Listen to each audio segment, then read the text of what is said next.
আরে সঞ্জয় পিছে আসো, নিয়ে কা গেল পিছে আসো না, রিসিভ করে নিল, রিসিভ করে সিগনেচার লাগবে সময় দিবে। কোনটা কোনটা আমাদের রিসিভ করবে এই অনুসারে এইটা দিতে স্যার ধরেন। দাদা দাদা আরে ফাইলটা কই স্যার, ফাইলটা দেন, ফাইলটা হ্যাঁ রিসিভের সিগনেচার লাগবে। এই এই দেন না এক মিনিট কিভাবে চলবে পরে গার্জিয়ানকে একটু বলে দিন কিভাবে চললে তারা কথা কোন আর মাথাতে একটু হাত টাত বুলায়। তুমি কেমন আছো বলো না। তুমি কি ভালো আছো? কেমন লাগে তোমার দিন? ভালো লাগবে? ঠিক আছে আমারে ওইদিকে দেখো, ওইদিকে জিয়া ওরকেন্ডি স্যার দেন রিসেন্টলি স্যার দুইজনকে অন্তত কুমিল্লাকে আমি নিশ্চিত করবো। আশিক সাহেব জানে পরিবার হেভি মিল লাগো, হেভি মিল লাগো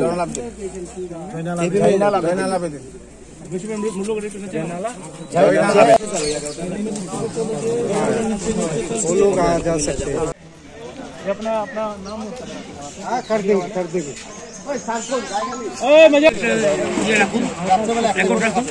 বাকিটা ট্রিটমেন্টের ক্ষেত্রে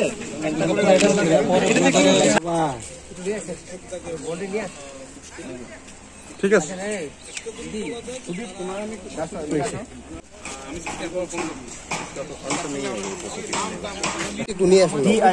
ও আসবে, এটা শেষ করেন। পরিবারের কেউ আসেনি? পরিবারের কেউ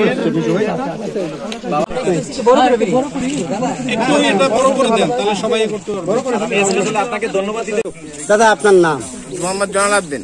দাদা মূলত কতদিন আগে উনি হারিয়ে গেছে এবং আজকে কাকে পেলেন, কার মাধ্যমে পেলেন, পাওয়ার পরে কিরকম অনুভূতি যদি একটু বল। আজ থেকে 13 বছর আগে হারানো গেছে, অনেক খোঁজাখুঁজি করে আমরা পাই নাই। মানবাধিকার সংস্থার মাধ্যমে হাইরুবার মাধ্যমে ভারতের হাই কমিশনের মাধ্যমে আমরা খোঁজাখুঁজি করে আজকে পাইলাম। বোনকে হারিয়ে ফিরে আসলো, তার জন্য আপনারা কৃতজ্ঞ। কোথায় থেকে পেলেন এবং কিভাবে পেলেন? এটা হাইরুল ভাইয়ের মাধ্যমে আমরা পাইলাম, পাইয়া ইন্ডিয়াতে পাইলাম। আজকে আপনি যে এই যে বোনকে পাওয়ার পর কিরকম অনুভূতি? আপনি? ভালো লাগতেছে, অনেক আনন্দ পাইতেছি। আপনাদের জন্য কৃতজ্ঞ। হারানো বোনকে ফিরে পাইলাম বহুদিনে, বহুত কষ্টে, বহুত ইয়ে করছে, পাই নাই। ঠিক আছে। দাদা আপনার নাম কি? মোহাম্মদ ফজলুল হক। তো আপনি আজ কাকে নিতে এখানটায় এসেছেন? আমার বোনকে নিতে এসেছি। কতদিন আগে বোন হারিয়েছিল? 13 বছর আগে হারিয়ে গেছে। আপনার বাড়ি কোথায়? আমার বাড়ি গুড়িগ্রাম, নবীনগর থানা, জেলা ব্রাহ্মণবাড়িয়া। কতদিন পর আপনি বোনকে ফিরে পেলেন এবং পেয়ে কিরকম লাগছে আজ, এবং কোথায় থেকে কিভাবে খোঁজ পেলেন যদি একটু বলেন। আনুমানিক যে করেছেন না, আজকে 13 বছর পরে আমি বুঝছিলাম। আজকে আয়া ত্রিপুরা রাজ্যে সংগঠনের মাধ্যমে খুঁজে পাইয়া আমি আজকে আইলাম। আয়া এই সংগঠনের মাধ্যমে আয়া আনন্দিত হইলাম। সকলের জন্য ধন্যবাদ। আমি কইয়া দিন তো পরে ওইখানে বানান বলব। স্যার আপনার নাম ও পরিচয়? আমার নাম মোহাম্মদ জুবায়েদ হোসেন। আমি বাংলাদেশ সহকারী হাই কমিশনার হিসেবে আগরতলাতে আছি। স্যার, আজকে যে এই হস্তান্তর হলো, এই বিষয় নিয়ে আপনি একটুখানি বলবেন।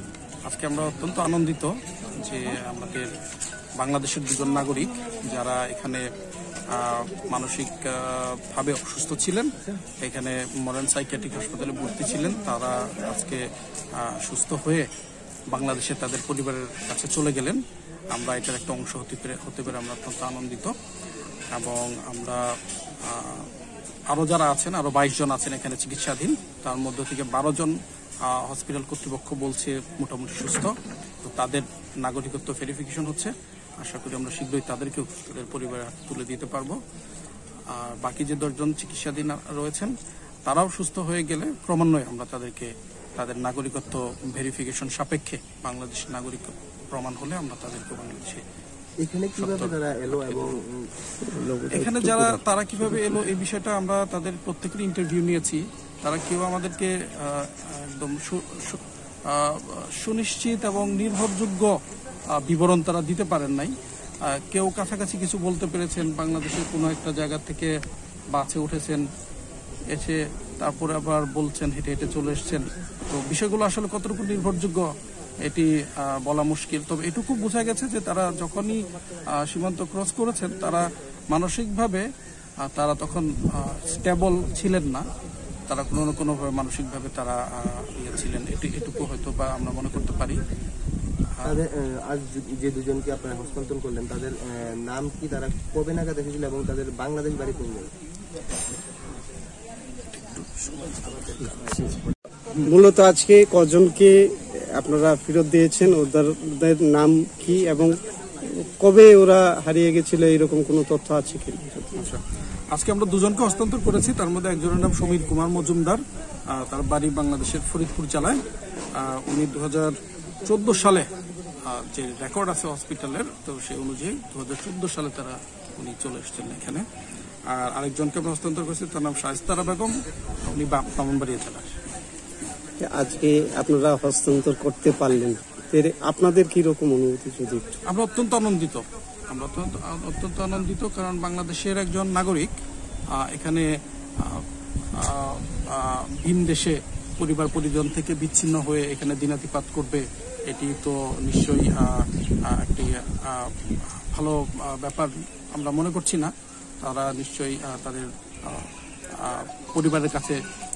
পরিবারের কাছে থাকলে তারা আরো ভালো থাকবেন বা তাদের যে মানসিক অবস্থা সেটি উন্নতি হবে, সেটি বিবেচনা নিয়েই আমরা চেষ্টা করেছি যে তাদের পরিবারের হাতে তুলে দিতে।